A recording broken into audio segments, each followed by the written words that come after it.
So in this privacy discussion, we're going to focus on our rights to privacy.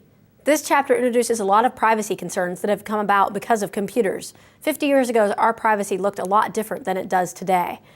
A lot of the way that we've given away our privacy has been in return for convenience. We get a little bit of an extra discount at the store or other ways, and we don't necessarily think about it.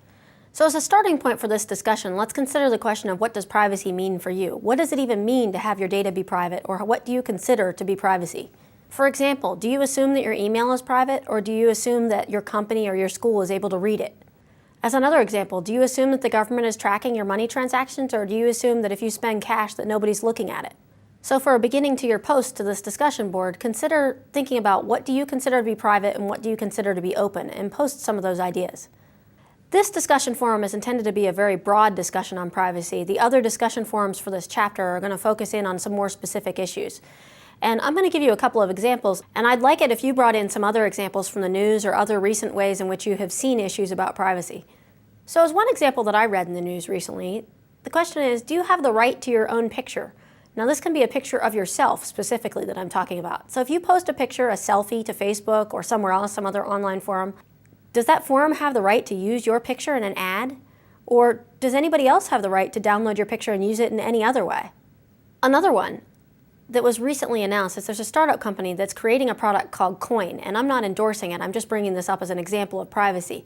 Coin is a new all-encompassing credit card. You're going to be able to take like all of your credit cards in one stack and just use this one thing called Coin instead. That sounds great. It sounds like your wallet won't have that big thick wallet anymore, but then the question is, now you have a company that's collecting information about your transactions for all of your credit cards. What expectations of privacy do you have for a company that's doing that? What expectations of privacy do you have for your credit card companies already? As another example, what if your parents started a blog for you when you were born? A lot of you probably had this happen. They started posting pictures and events, and they didn't bother to protect the data because they thought, well, you know, the relatives don't understand how to get into that, so we'll just leave it open. Well, now you're job hunting, and people can see photos of you in your diapers. How do you feel about that data? And what right do you have to have the data removed?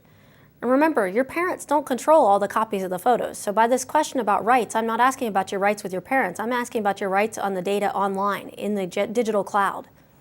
The book discussed a number of privacy acts and the different laws that exist on privacy and laws that need to exist that don't yet exist.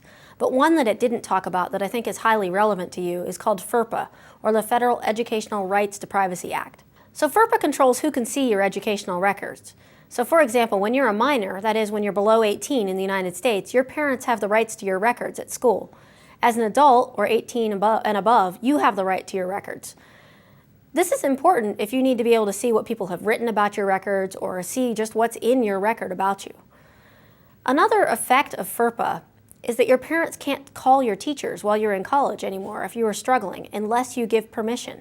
So if you have some sort of trouble you're having in class, your parent can't, for example, call me because you're an adult and FERPA protects that. And so I can't actually tell your parent how you're doing in class. So another question that you can consider for the discussion forum is, does FERPA do a good job of protecting your privacy? Do you think it does a good job, or does it have downsides, and what might those be? I've given you a lot to think about in privacy in this discussion forum, and I really want you to post, but I want you to remember that privacy is a hot button issue for many people. And so as you read each other's opinions, just please remember to be respectful of each other and to respectfully listen as well as respectfully respond.